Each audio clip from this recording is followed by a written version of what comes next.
सबसे पहले बात करते हैं फंडामेंटल्स ऑफ कंप्यूटर में इंट्रोडक्शन ऑन कंप्यूटर। क्योंकि जब हम कंप्यूटर की पढ़ाई स्टार्ट करते हैं तो सबसे पहले बेसिक से स्टार्ट करना होता है। तो कंप्यूटर के बारे में बात करें तो कंप्यूटर एक ऐसा यंत्र है जो सूचनाओं को एकत्र कर उन्हें आवश्यकता पड़ने पर सुनियोजित ढंग से प्रस्तुत करता है। यह जटिल से जटिल गणनाओं को बहुत तेज़ी से तथा बिना किसी त्रुटि के संपन्न कर देता है।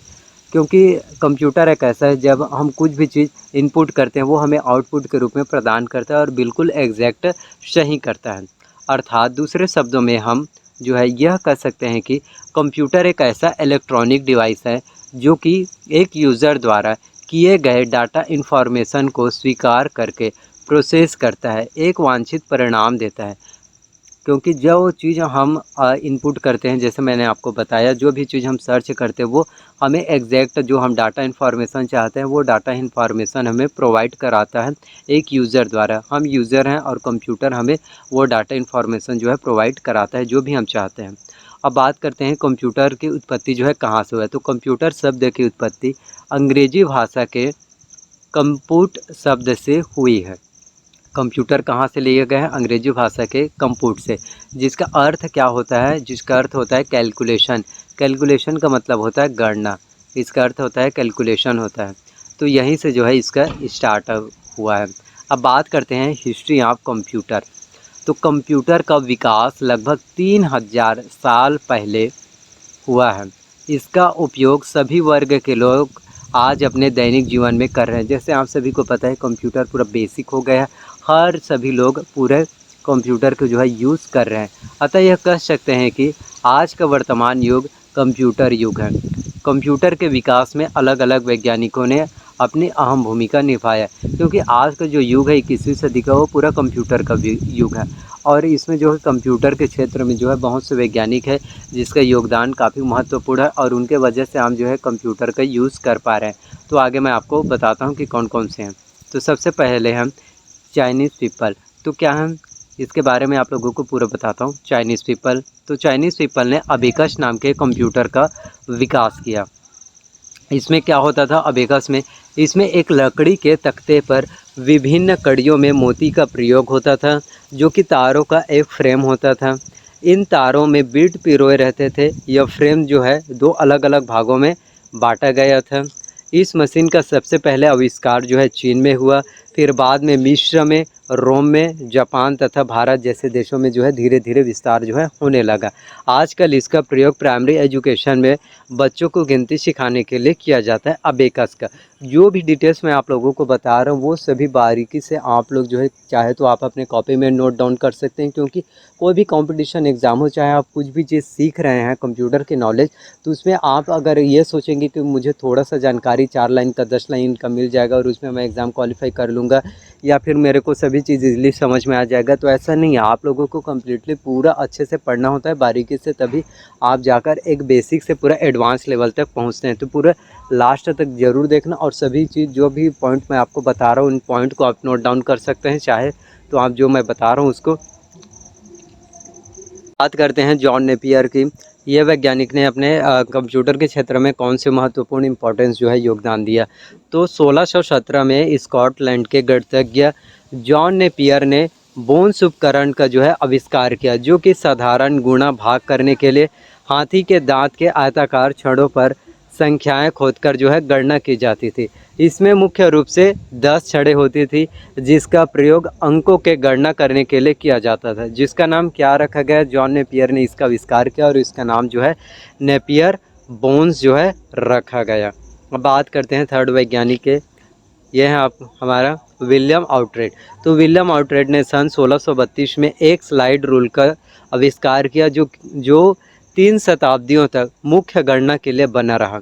इस स्लाइड के अंदर एक रूल्स होती थी, जिसके बीच एवं ऊपर में पारदर्शी कर्सर होता था एवं बीचों बीच पारदर्शी रेखाएं खींची होती थी, जिसके बीच में इस स्लाइड को खिसकाया जा सकता था एवं गणना का कार्य जो है किया जाता था।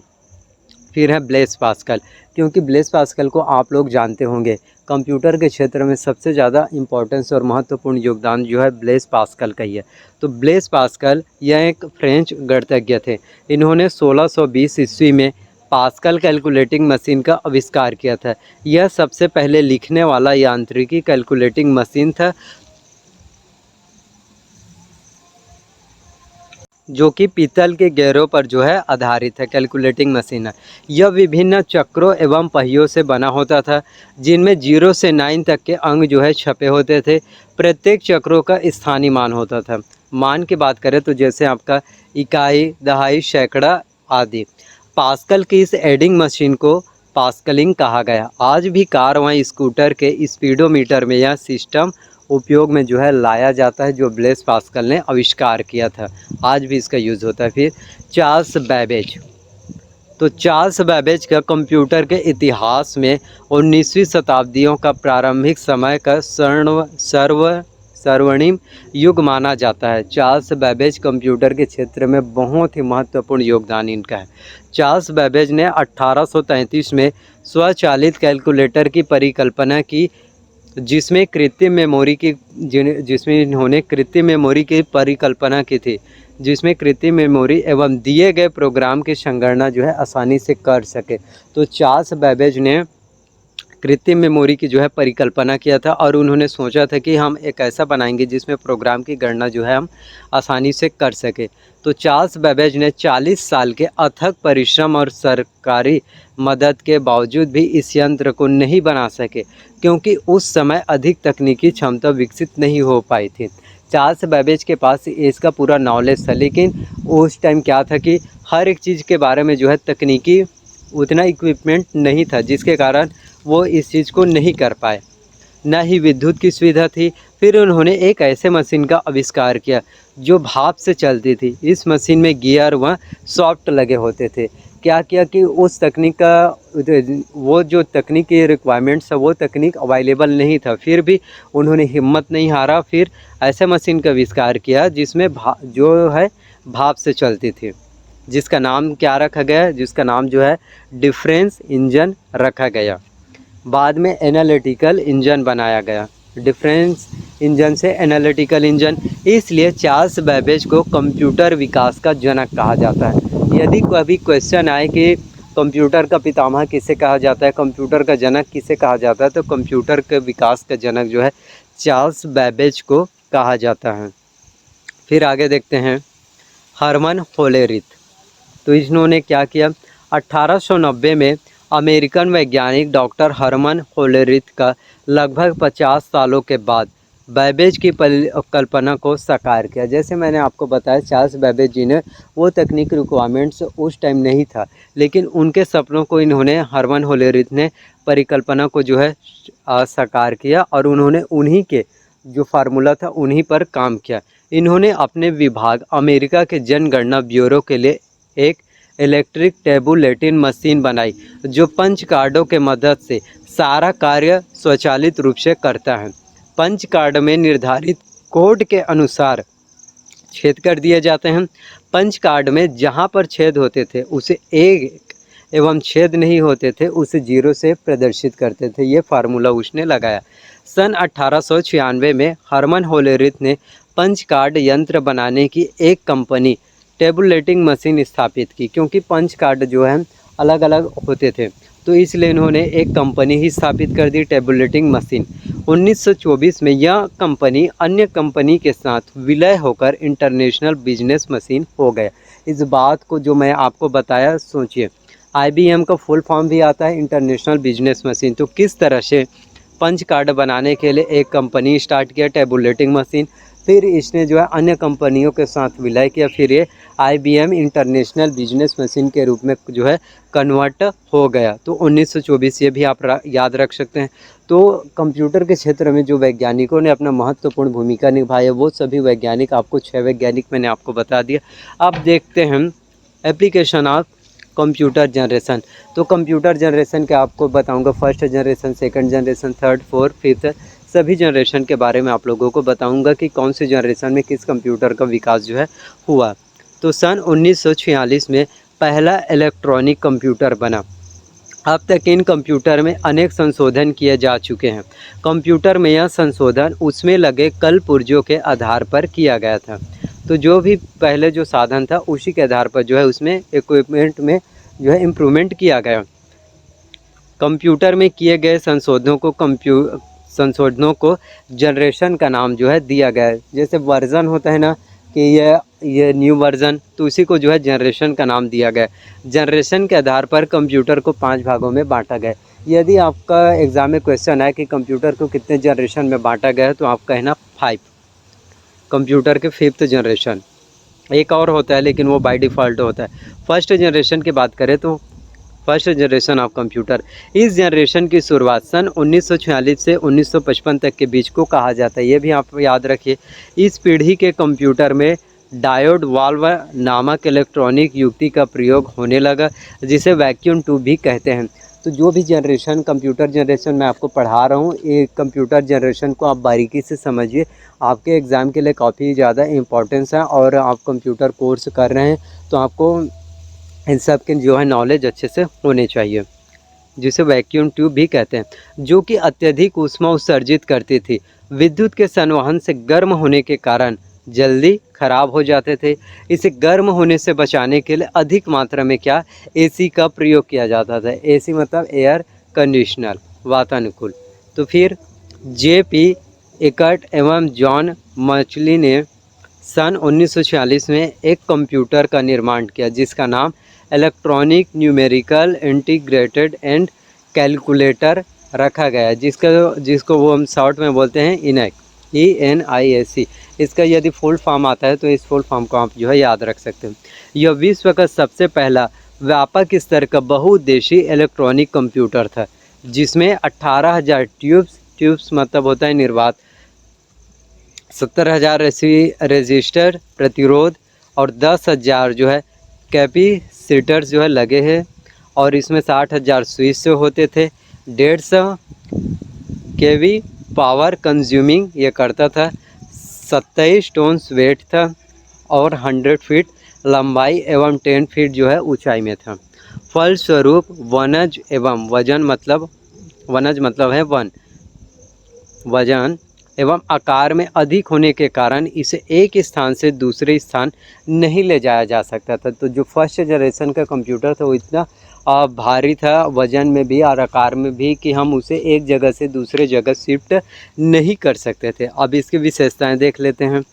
वैक्यूम ट्यूब का प्रयोग होने लगा। तो फर्स्ट जनरेशन में बात करें कि किस जनरेशन में जो है वैक्यूम ट्यूब का यूज़ होने लगा, तो आप जो है इजीली आपको आंसर करना है। वैक्यूम ट्यूब का जो है फर्स्ट जनरेशन में यूज़ होने लगा। बाइनरी नंबर जो आजकल प्रयोग होता है, उसके बदले में डेसिमल सिस्टम का प्रयोग जो है फर्स्ट जनरेशन में करते थे, बाइनरी की जगह डेसिमल। इसमें मेमोरी बहुत कम होती थी। तो फर्स्ट जनरेशन में मेमोरी कैपेसिटी बहुत कम, इसमें स्पीड एवं एक्यूरेसी भी कम होती थी। आकार एवं कीमत में भारी होता था। मशीन लैंग्वेज का प्रयोग किया जाता था। ऑपरेटिंग सिस्टम का प्रयोग नहीं होते। तो फर्स्ट जनरेशन में जो है ऑपरेटिंग सिस्टम का प्रयोग नहीं करते थे। IBM 701 एवं IBM 650 इसके जो है पॉपुलर मॉडल थे। तो फर्स्ट जनरेशन में IBM 701 और IBM 650 आपको याद रखना है, जो है पॉपुलर मॉडल थे। अगर पूछ दिया कि फर्स्ट जनरेशन में कौन से मॉडल पॉपुलर थे। अब बात करते हैं सेकंड जनरेशन ऑफ कंप्यूटर। तो इस पीढ़ी के कंप्यूटर का कार्यकाल 1956 से 1965 तक माना जाता है। तो फर्स्ट का 1946 से 1956, तो इसका 1956 से 1965 तक माना जाता है। इसमें वैक्यूम ट्यूब की जगह ट्रांजिस्टर का प्रयोग होने लगा। तो फर्स्ट जनरेशन में क्या था, हम वैक्यूम ट्यूब का यूज़ करते थे। तो यहाँ सेकंड जनरेशन में वैक्यूम ट्यूब की जगह ट्रांजिस्टर का प्रयोग होने लगा, जिससे कि कंप्यूटर में विद्युत की खपत कम होने लगी। तो पहले हम जब वैक्यूम ट्यूब का यूज़ करते थे उसमें विद्युत की खपत ज़्यादा होती थी। तो हम वैक्यूम ट्यूब की जगह जब ट्रांजिस्टर का यूज़ करने लगे तो विद्युत की खपत जो है कम होने लगी। इसमें डाटा स्टोर करने के लिए पंच कार्ड के अलावा मैग्नेटिक टेप एवं डिस्क का प्रयोग होता था। ट्रांजिस्टर का प्रयोग होने से आकार बहुत छोटा हो गया, जिससे वज़न में भी कमी आई। तो फर्स्ट जनरेशन उसका आकार भी बहुत बड़ा था, वज़न भी बहुत ज़्यादा था, जिसे हम एक जगह से दूसरे जगह नहीं ले जाते थे। लेकिन जब हम ट्रांजिस्टर का प्रयोग करें तो इसका आकार जो है छोटा हो गया और वज़न भी थोड़ा कम हो गया। मशीनी लैंग्वेज एवं असेंबली लैंग्वेज की जटिलताओं से बचने के लिए हाई लेवल लैंग्वेज का प्रयोग किया गया। तो पहले क्या था कि जो मशीनी लैंग्वेज है और असेंबली लैंग्वेज वो इतने जटिल होते थे कि हम उनको ईज़िली जो है आसानी से समझ नहीं पाते थे। तो इनके कन्फ्यूज़न को दूर करने के लिए जो है उसके जगह हाई लेवल लैंग्वेज का जो है प्रयोग किया जाने लगा। अब सेकंड जनरेशन के विशेषताएँ की बात करें तो ट्रांजिस्टर का प्रयोग होने लगा। फर्स्ट जनरेशन में वैक्यूम ट्यूब का यूज़ होता था, सेकंड जनरेशन में ट्रांजिस्टर का प्रयोग। आकार बहुत छोटा हो गया एवं कीमत भी कम हो गई। अगर डिफरेंस भी पूछा गया है और पूछा जाए कि फर्स्ट जनरेशन सेकंड जनरेशन में डिफरेंस बताओ, तो आप जो है इजीली डिफरेंस भी बता सकते हैं। उसका आकार बहुत बड़ा था और वज़न में भी, और इसका आकार जो है छोटा हो गया। इसमें स्पीड एवं एक्यूरेसी भी अधिक बढ़ गई फर्स्ट जनरेशन से ज़्यादा। इसमें मेमोरी अपेक्षाकृत अधिक बढ़ गई। ऑपरेटिंग सिस्टम का प्रयोग इसमें नहीं होते थे। ट्रांजिस्टर के प्रयोग से ऊर्जा की खपत कम होती थी। पंच कार्ड के अलावा मैग्नेटिक टैब और रील का जो है इसमें प्रयोग होता था, जिससे कि डाटा स्टोरेज क्षमता और भी बढ़ गई। तो फर्स्ट जनरेशन में जो है डाटा स्टोरेज की क्षमता कम थी और सेकंड जनरेशन में डाटा स्टोरेज की क्षमता जो है बढ़ गई। और फर्स्ट जनरेशन में जो है IBM वो पॉपुलर मॉडल थे और इसमें यूनिवेक 1108 इसके पॉपुलर मॉडल थे। तो आई होप कि आप लोगों को फर्स्ट जनरेशन और सेकंड जनरेशन के बारे में अच्छे से जानकारी मिल गया। दोनों की आप लोगों को मैंने विशेषताएं बता दिया कि फर्स्ट जनरेशन में कौन से पॉपुलर मॉडल प्रचलित थे, सेकंड जनरेशन में कौन से पॉपुलर मॉडल प्रचलित थे। अब बात करते हैं थर्ड जनरेशन ऑफ कंप्यूटर। तो कंप्यूटर की थर्ड जनरेशन 1966 से 1975 के बीच को जो है माना जाता है थर्ड जनरेशन। इस पीढ़ी के कंप्यूटर में ट्रांजिस्टर के स्थान पर IC इंटीग्रेटेड सर्किट का प्रयोग किया गया। आप इस बात को समझिए, फर्स्ट जनरेशन में क्या था, वैक्यूम ट्यूब का यूज़ हुआ। फिर सेकंड जनरेशन में वैक्यूम ट्यूब के स्थान पर ट्रांजिस्टर का। अब थर्ड जनरेशन में ट्रांजिस्टर के स्थान पर IC इंटीग्रेटेड सर्किट का जो है प्रयोग किया गया।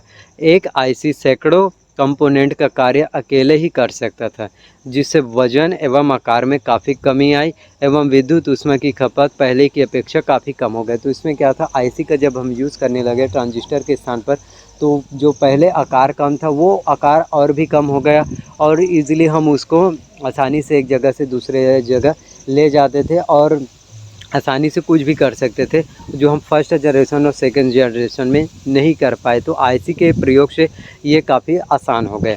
इसमें गणना करने के लिए नैनो सेकंड का समय लगता था। इसे डेस्कटॉप कंप्यूटर भी कहा जाने लगा।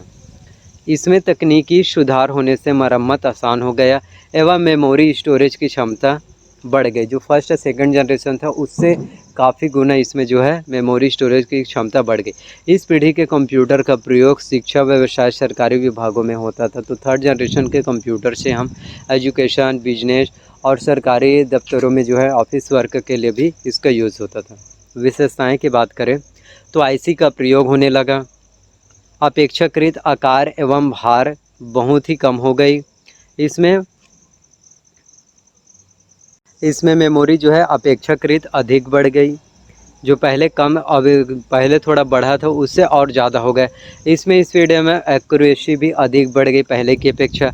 IC के प्रयोग से ऊर्जा की खपत बहुत कम हो गई।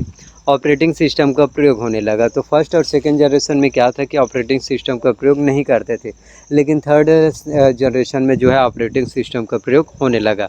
ICL 1900 इसके पॉपुलर मॉडल थे। तो आपको first generation, second generation, third generation सभी जनरेशन का आपको जो है विशेषताएँ भी याद रखना, पॉपुलर मॉडल याद रखना। अब बात करते हैं फोर्थ जनरेशन ऑफ कंप्यूटर। इस जनरेशन के कंप्यूटर का कार्यकाल 1976 से 1985 तक माना जाता है। इस जनरेशन में IC के स्थान पर माइक्रो प्रोसेसर चिप का प्रयोग होने लगा। पहले वैक्यूम ट्यूब के स्थान पर ट्रांजिस्टर का, ट्रांजिस्टर के स्थान पर IC का, अब IC के स्थान पर जो है माइक्रो प्रोसेसर चिप का प्रयोग होने लगा, जो कि कई IC का कार्य अकेले करता था। अब जो IC जो वर्क कर सकता है उससे जो है माइक्रो प्रोसेसर जो है कई IC का कई गुना का कार्य जो है खुद अकेले कर सकता है। इसमें मेमोरी कैलकुलेशन एवं लॉजिक कार्य करने की जो है क्षमता थी। इस जनरेशन के कंप्यूटर का आकार, कीमत में भारी जो है कमी आई। तो इस जनरेशन के कंप्यूटर का जो आकार था वो और जो है कम होता गया, जिससे काफ़ी आसान हो गया। इसमें LSI एवं VLSI माइक्रो प्रोसेसर तकनीक का प्रयोग किया गया। इसमें ग्राफिक्स, ध्वनि एवं हिंदी, इंग्लिश, संस्कृत लैंग्वेज का प्रयोग होने लगा। तो फोर्थ जनरेशन से ही ये जो है ग्राफिक्स का, फाउंड का हिंदी, इंग्लिश, संस्कृत सभी लैंग्वेज का जो है यूज़ होने लगा। इसे मिनी कंप्यूटर भी कहा जाता है। अगर आपके क्वेश्चन आपसे पूछा जाए कि किस जनरेशन को जो है मिनी कंप्यूटर कहा जाता है, किसको कहा जाता है, तो 4th जनरेशन में जो है मिनी कंप्यूटर का आविष्कार हुआ और उसे ही कहा जाता है, ये आप कह सकते हैं। विशेषताएं की बात करें तो माइक्रो प्रोसेसर चिप का प्रयोग कौन से जनरेशन से शुरू हुआ, तो 4th जनरेशन। आपको ये चीज़ें जो है याद रखना है। माइक्रो प्रोसेसर चिप के प्रयोग से आकार बहुत ही छोटा हो गया, कीमत में काफ़ी कमी आई, जो प्राइस था वो भी कम हो गया। इसमें मेमोरी अपेक्षाकृत बहुत अधिक बढ़ गई, जो पहले और बढ़ा था उससे और कई गुना अधिक बढ़ गया। इसमें स्टोरेज एवं स्पीड भी अधिक बढ़ गई।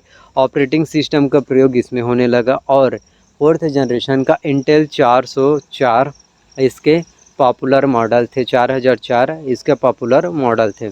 लेकिन आजकल बाज़ार में पेंटियम 1 2 3 4 5 ड्यूअल कोर 2 ड्यूअल और 13 15 आदि जो है चलन में है। अब बात कर लेते हैं 5th जनरेशन ऑफ कंप्यूटर। इस जनरेशन के कंप्यूटर का कार्यकाल 1985 से वर्तमान समय तक को माना जाता है। जो 5th जनरेशन है 1 से लेकर 5th जनरेशन तक ही हुआ है कंप्यूटर का विकास। तो अभी जो 21वीं सदी में चल रहा है उसी को भी आप वह भी वर्तमान युग तक मान सकते हैं 5th जनरेशन। तो पंचम पीढ़ी के यानी 5th जनरेशन के कंप्यूटर या वैज्ञानिकों के लिए एक चुनौती है। इसके अंतर्गत कंप्यूटर में नई तकनीकी का विकास एवं कई सॉफ्टवेयर के विकास होने के साथ साथ कृत्रिम क्षमता एवं वुमन स्पीच को समझने की क्षमता, जिसे वुमन स्पीच मतलब इंटेलिजेंस आर्टिफिशियल होगी। यानी 5th जनरेशन जो है सब जो 1 से लेकर 4th जनरेशन है उसे एडवांस लेवल की जानकारी इसमें है। अर्थात कंप्यूटर हमारी भाषा को आसानी से समझ सके, अर्थात अच्छे बुरे की पहचान जो है आसानी से कर सके। कि कंप्यूटर से हम कोई भी वर्क करा रहे हैं तो हम सही बोलेंगे तो सही, गलत वो हमें जो है सही इनपुट जो है प्रोवाइड करा सकें। यह बहुत ही तेज़ गति, मेमोरी एवं शुद्धता व विश्वसनीयता वाले होंगे। कंप्यूटर को जीवन के सभी क्षेत्रों में कार्य कर पाने योग्य बनाने का प्रयास किया जा रहा है। आजकल डेस्कटॉप, लैपटॉप एवं टॉप के रूप में कंप्यूटर उपलब्ध हैं। आप लोग देख सकते हैं टैबलेट के रूप में हैं, डेस्कटॉप के रूप में, पाम टॉप के रूप में, एकदम छोटा छोटा डिवाइस के रूप में जो है हमारा कंप्यूटर जो है आ गए, जिसे हम काफ़ी आसानी से यूज़ कर पा रहे हैं और सभी क्षेत्रों में, चाहे वो एजुकेशन के क्षेत्र में, हम बहुत अच्छे से यूज़ कर पा रहे हैं। जिसका अनुप्रयोग फिल्म निर्माण, यातायात नियंत्रण, उद्योग, व्यापार एवं शोध आदि के क्षेत्र में हो रहे हैं।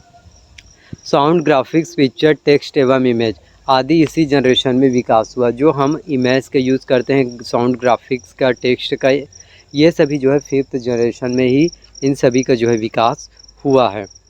अब बात करते हैं, आप लोगों को मैंने कंप्यूटर की जनरेशन बता दिया और कंप्यूटर के क्षेत्र में वैज्ञानिकों का इम्पोर्टेंस। अब बात करते हैं कंप्यूटर लैंग्वेज की। तो कंप्यूटर में किसी भी सॉफ्टवेयर को विकसित करने के लिए किसी न किसी कंप्यूटर लैंग्वेज का प्रयोग जो है करना पड़ता है। कंप्यूटर लैंग्वेज की अपनी भाषाएं होती हैं, जिन्हें 3 भागों में जो है बांटा गया है। कौन कौन से हैं, तो फर्स्ट हैं लो लेवल लैंग्वेज, और लो लेवल लैंग्वेज को जो है मशीनी लैंग्वेज भी बोलते हैं और इसे निम्न स्तरीय भाषा भी बोलते हैं। तो आपको ये चीज़ें पता होनी चाहिए। सेकंड है असेंबली लैंग्वेज, थर्ड है हाई लेवल लैंग्वेज। तो लो लेवल लैंग्वेज की बात करें, मशीनी लैंग्वेज की, तो यह कंप्यूटर की एक ऐसी भाषा है जिसे सिर्फ कंप्यूटर ही समझ सकता है, एक यूज़र नहीं। क्योंकि जो लो लेवल लैंग्वेज, मशीनी लैंग्वेज होता है, उसे जो है कंप्यूटर में ही जो है समझ सकता है, हम जो है यूज़र नहीं समझ सकते। क्योंकि यह विद्युत संकेतों, इलेक्ट्रिक पल्स पर जो है आधारित होता है, जो कि 0 से 1 जिसे बोलते हैं ऑन ऑफ पर जो है कोडिंग होते हैं। यह 0 से 1 बाइनरी अंकों पर आधारित होता है। इस लैंग्वेज में प्रोग्राम को लिखना और पढ़ना काफ़ी मुश्किल होता है, क्योंकि जो लो लेवल लैंग्वेज, मशीनी लैंग्वेज होता है, उसको हम जो है आसानी से नहीं समझ पाएंगे, वो हमारे बस का बात नहीं होता है। ये पूरा कोडिंग होता है, या जिस सिस्टम में कोडिंग होता है उसी सिस्टम में रन होता है। यानी हम जिस कंप्यूटर डिवाइस में इसका यूज़ करेंगे उसी में ही रन होगा, बजाय दूसरे कंप्यूटर में नहीं होगा।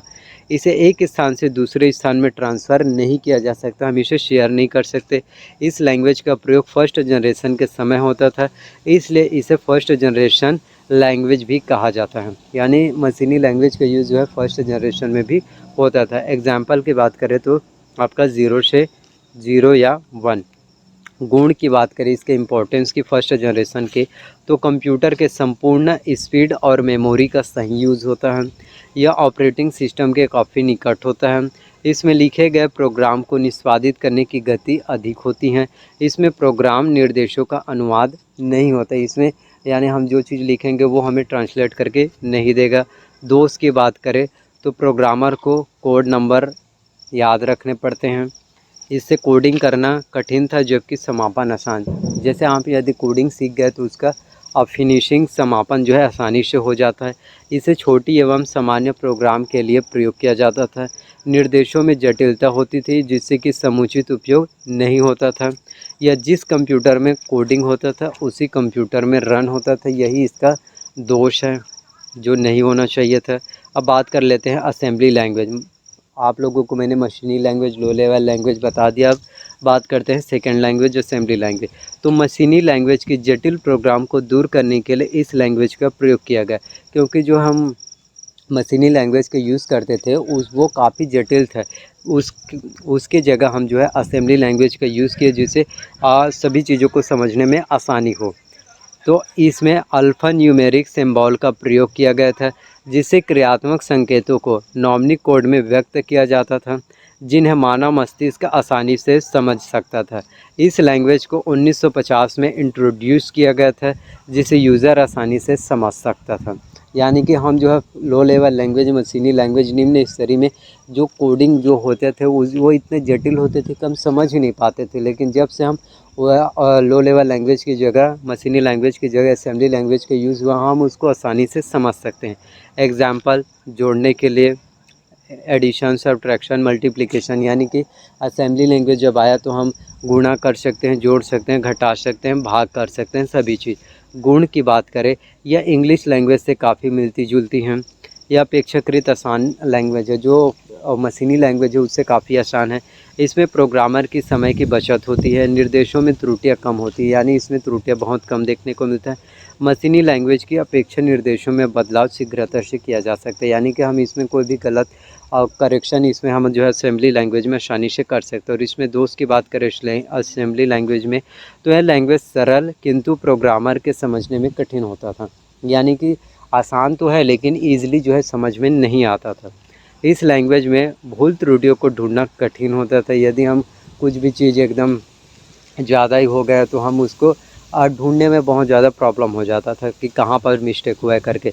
इसमें प्रोग्राम तैयार करते समय कंप्यूटर के आंतरिक संरचना और मेमोरी स्थितियों की अच्छी जानकारी होना जो है आवश्यक है, तभी आप अच्छे से वर्क कर पाएंगे। इसे जिस कंप्यूटर पर कोडिंग किया जाता था उसी कंप्यूटर में रन किया जाता था। जैसे मशीनी लैंग्वेज में जिस कंप्यूटर में कोडिंग करेंगे उसमें रन करेंगे, सेम इसमें भी दोष है असेंबली लैंग्वेज में भी कि जिसमें कोडिंग करेंगे उसी में ही रन। अब बात कर लेते हैं high level language. High level language अर्थात जिसे हम थर्ड जनरेशन आप कंप्यूटर भी कहते हैं, यह एक यूज़र लैंग्वेज है। इसे समझने में सीखना आसान है। जो मशीनी लैंग्वेज है, असेंबली लैंग्वेज है, उनसे काफ़ी अच्छा है ये हाई लेवल लैंग्वेज। यह लैंग्वेज इंग्लिश भाषा के काफ़ी निकट है। इसे साल 1960 में विकसित किया गया था। यह मशीनी कोड 0 या 1 में ना होकर इंग्लिश लैंग्वेज में होती थी। जो मशीनी लैंग्वेज होती थी वो 0 से 1, 0 से 9, तो ये जो है उसमें ना होकर इंग्लिश में होती थी। इसमें बने प्रोग्राम को दूसरे कंप्यूटर में रन किया जा सकता है। ये सबसे अच्छी बात है कि जो हम मशीनी लैंग्वेज, असेंबली लैंग्वेज में जिस कंप्यूटर में हम कोडिंग करेंगे उसी में रन करेंगे, लेकिन इसमें जिस कंप्यूटर में हम कोडिंग करेंगे उससे दूसरे कंप्यूटर में भी हम आसानी से रन कर सकते हैं। एग्जाम्पल की बात करें, कोबोल, पास्कल, फोर्ट्रान, बेसिक और C++, इनका भी मैं आप लोगों को अच्छे से पूरा एक्सप्लेन करूँगा। गुण की बात करें तो इस लैंग्वेज को लार्ज प्रोग्राम के लिए प्रिफेयर किया जाता है। इसमें अच्छा एवं आसान डॉक्यूमेंटेशन संभव, यानी हम इसमें अच्छे से डॉक्यूमेंट जो है हम बना सकते हैं। इसे एक से अधिक कंप्यूटर में रन किया जा सकता है, सिर्फ एक ही कंप्यूटर में नहीं, चाहे तो हम कितने भी कंप्यूटर में रन कर सकते हैं एक से अधिक। यह एक यूज़र के आसानी से समझ में आ सकता है, क्योंकि जो हमारा असेंबली लैंग्वेज और लो लेवल लैंग्वेज मशीनी लैंग्वेज है वो हमारे समझ में नहीं आता था। मशीनी लैंग्वेज तो आता ही नहीं था, लेकिन ये जो है हाई लेवल लैंग्वेज है, ये काफ़ी ज़्यादा इजी हम लोगों के समझ में जो है एक यूज़र के समझ में आ जाता है। दोस्त की बात करें तो हाई लेवल लैंग्वेज के प्रोग्राम को कंप्यूटर में क्रियान्वित करने से पहले मशीनी लैंग्वेज में अनुवादित करना आवश्यक होता है, यानी कि हमें मशीनी लैंग्वेज में कन्वर्ट करना, ट्रांसलेट करना ज़रूरी होता है। कोडिंग करने के लिए जो है समय लगता है, इसमें भी कोडिंग करने के लिए समय लगता है। Types of high level language, तो हाई लेवल लैंग्वेज के कौन कौन से प्रकार हैं, तो फॉर्ट्रान, बेसिक, पास्कल, कोबोल, सी लैंग्वेज, C++, सभी को आप लोगों को एक्सप्लेन कर रहा हूं। तो फॉर्ट्रान की बात करें, इसे फार्मूला ट्रांसलेशन कहते हैं। IBM ने साल 1951 में इस उच्च स्तरीय भाषा का आविष्कार किया। यह प्रथम हाई लेवल लैंग्वेज है। इसका यूज़ वैज्ञानिक, रिसर्च एवं इंजीनियरिंग के कार्यों के लिए किया जाता है। यह कंपाइल्ड लैंग्वेज है। जो फॉर्ट्रान है, जो रिसर्च के क्षेत्र में, इंजीनियरिंग के क्षेत्र में होता था, इसलिए जो है फॉर्ट्रान का यूज़ होता है। बेसिक की बात करें, यह शब्द beginners all purpose symbolic instructions code, basic से मिलकर बना है। आपको बेसिक का फुल फॉर्म्स याद रखना है। Beginners all purpose symbolic instructions code, यह माइक्रो कंप्यूटर में बहुत अधिक यूज़ की जाने वाली और सीखने में सरल हाई लेवल लैंग्वेज है। इस लैंग्वेज का प्रयोग 1964 में जो है किया गया, IBM बेसिक का। इस लैंग्वेज का यूज़ बहुत से ऑनलाइन एप्लीकेशन के लिए प्रयुक्त किया जा सकता है। बेसिक लैंग्वेज के प्रोग्राम को मशीन लैंग्वेज में अनुवादित करने के लिए इंटरप्रेटर का जो है यूज़ किया जाता है। अब पास्कल की बात करें तो इस लैंग्वेज का नाम महान गणितज्ञ ब्लेस पास्कल के नाम पर जो है रखा गया। इसे निकोलस रिथ ने 1970 में विकसित किया था। इसका प्रयोग सिस्टम सॉफ्टवेयर को तैयार करने के लिए किया गया था। यह लैंग्वेज एक ब्लॉक स्ट्रक्चर जो है लैंग्वेज है। बात करें कोबोल की, तो कॉमन बिजनेस ओरिएंटेड कहा जाता है कोबोल को, जिसे 1960 में जो है डिज़ाइन किया गया कोबोल को। इसका पहला वर्जन कोबोल 16 था। इसका प्रयोग बड़ा बिजनेस एप्लीकेशन के रूप में किया जाता है। तो कोबोल का फर्स्ट वर्जन पूछे तो कोबोल 60 था। कमर्शियल डाटा प्रोसेसिंग में कोबोल 1976 तक अधिक विकसित जो है लैंग्वेज थी, जो कि बहुत ज़्यादा प्रचलन में। फिर बात कर लेते हैं सी लैंग्वेज। यह एक general purpose high level language है। भाषा का प्रयोग 1970 के दशक में अमेरिका के बेल फेबोर्सिस ने डेनिस रिची नाम के वैज्ञानिक ने किया था। इसका नाम इसलिए रखा गया क्योंकि इसका पूर्व वर्जन BCPL था। इसके अलावा यह ऑपरेटिंग सिस्टम यूनिक्स में प्रयोग होने लगा। यह बहुत ही उपयोगी लैंग्वेज है सी लैंग्वेज, जो कि यूनिक्स में भी यूज़ होता था। इसका नाम जो है सी लैंग्वेज इसे रखा गया। अब बात कर लेते हैं C++। यह एक जैसी समस्याओं को बार बार हल करने से प्रोग्राम में होने वाले प्रॉब्लम को दूर करने के लिए इस लैंग्वेज का प्रयोग किया गया था। सी का अगला वर्जन C++ है, यानी जो भी प्रॉब्लम आता था उसको बार बार, यदि एक बार प्रॉब्लम आ गया फिर सॉल्व हुआ फिर से, तो बार बार जो प्रॉब्लम आता था उसको सॉर्ट आउट करने के लिए, सही करने के लिए जो है इस लैंग्वेज का यूज़ किया गया, और जिसका वर्जन जो है C++ है। अब मैं आप लोगों को बताता हूँ फुल फॉर्म्स के बारे में। जो फुल फॉर्म आपके एग्ज़ाम में जो है पूछे जाते हैं, तो फुल फॉर्म्स को भी देखिए। ADSL, इसका फुल फॉर्म होता है asymmetric digital subscriber line. AGP, accelerated graphics port है। ALI, Acer labs incorporated. ALU का arithmetic logic unit. AMD, advanced micro devices. APC, American power conversion. ASCII, American standard code for information interchange. ASIC, application specific integrated circuit. ASPI, advanced ACSI programming interface. तो कई का full form आप यदि सोचेंगे कि जो full form है ASPI इसी के हिसाब से होगा, तो ऐसा नहीं, फुल फॉर्म थोड़ा डिफरेंट रहता है। AT का एडवांस्ड टेक्नोलॉजी। ATI का होता है टेक्नोलॉजीज INC। ATX है advanced technology extended. ANSI, American national standard institute. ALGDL, algorithm language. और BFG, तो इसका होता है BFG टेक्नोलॉजीज़। बायोस का basic input output system, BSC का बैरल नट कंडक्टर, BSNL का भारत संचार निगम लिमिटेड, BSN का बूट सेक्टर वायरस, BCPL का basic combined programming language, BASIC का beginners all purpose symbolic instructions code, bit का बाइनरी डिजिट, BCD का binary code decimal, BCR का bar code reader, COPA का computer operator and programming assistant, CAS का column address signal, CD का compact disc, CDR का compact disc recorder, CDRW का compact disc read write, CD-ROM का compact disc read only memory, CFM का cubic feet per minute, CMOS का complementary metal oxide semiconductor, CPU का central processing unit. तो इन सब के जो भी फुल फॉर्म आपको बता रहा हूँ उनको आप कॉपी में नोट डाउन कीजिए, बहुत ही ज़्यादा इंपॉर्टेंस फुल फॉर्म है। CTX का CTX टेक्नोलॉजी कॉरपोरेशन, CMI का कंप्यूटर मैनेजमेंट इंस्ट्रक्शन, CRT का कैथोड रे ट्यूब, CRO का कैथोड रे ऑक्सिलोस्कोप, CPL का कंप्यूटर प्रोग्रामिंग लैंग्वेज, CMC का कंप्यूटर मेंटेनेंस कॉरपोरेशन, कोबोल का common business oriented language, CAD का computer aided design, CAM का computer aided manufacture, CPM का controlled program microprocessor, DDR का double data rate, DTP का desktop publication, DBMS का database management system, DIPS का data information processing system, DMP का dot matrix printer, DMA का direct memory access, DRAM का dynamic random access memory, DDR SRAM का double data rate synchronous random access memory. काफ़ी लंबा full form है।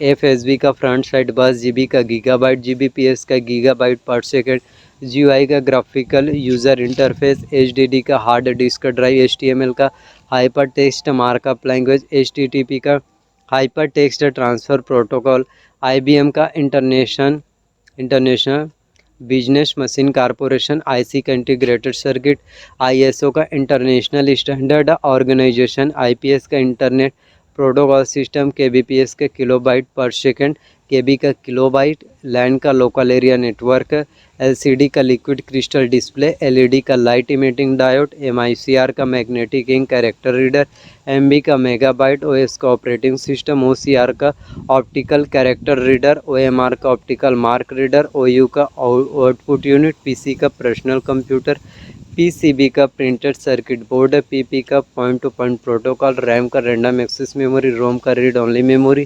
SMTP का simple mail transfer protocol, TCP का transmission control protocol, TTP का thermal transfer printer, TB का terabyte, TBPS का terabyte per second, UPS का यूनिट्रक्टेड पावर सप्लाई, URL का यूनिफॉर्म रिसोर्स लेकर लोकेटर, USB का यूनिवर्सल सीरियल बस, VSNL का वीडियो संचार निगम लिमिटेड, WAN का वाइड एरिया नेटवर्क और WW का वर्ल्ड वाइड वेब।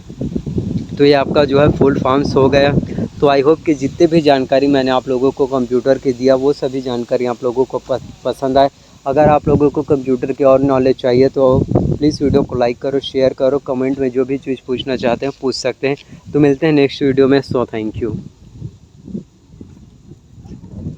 तो जो भी स्टूडेंट जिनको कोई भी डाउट्स है, जो भी चीज़ है, आप कंप्यूटर के बारे में कुछ भी नॉलेज है, आपको स्टार्टिंग से सीखना चाहते हैं, कुछ भी चीज़ सीखना चाहते हैं, आपको MS ऑफिस में MS Word, MS Excel, MS PowerPoint, MS Access की जानकारी चाहिए, नोटपैड वर्डपैड क्या है, हर एक चीज़ आपको कंप्यूटर की नॉलेज चाहिए तो प्लीज़ चैनल को सब्सक्राइब करो। चैनल को सब्सक्राइब करने के साथ नोटिफिकेशन को भी ऑन करके रखना, ताकि जब भी मैं वीडियो अपलोड करूँ तो जानकारी आप लोगों को तो ज़रूर मिल पाए। तो प्लीज़ वीडियो को शेयर करो। आप लोगों के लिए इतने मेहनत से मैंने वीडियोस को बनाया, तो आप लोग इतना सपोर्ट तो कर ही सकते हो। वीडियो को शेयर करो ताकि मैं आप लोगों के और आगे जो है हेल्प कर सकूँ। तो जितना हो सके वीडियोस को शेयर करो, फैलाओ और अपने दोस्तों तक वीडियो को पहुंचाओ, ताकि उन्हें भी कंप्यूटर की पूरी नॉलेज मिल सके। तो इसी तरह के मैं आप लोगों के लिए वीडियोस जो है लाता रहूँगा और आप लोगों की हेल्प मैं करता रहूँगा। तो प्लीज़ आप लोग भी सपोर्ट कीजिए, वीडियो को लाइक करो, शेयर करो, कमेंट करो, जो भी चीज़ आप पूछना चाहते हैं मुझसे आप पूछ सकते हैं। और अभी तक आपने मुझे इंस्टाग्राम पर फॉलो नहीं किया तो इंस्टाग्राम पर भी आप मुझे फॉलो कर सकते हैं। इंस्टाग्राम का लिंक डिस्क्रिप्शन में दिया हुआ है। मिलते हैं नेक्स्ट वीडियो में। So thank you again.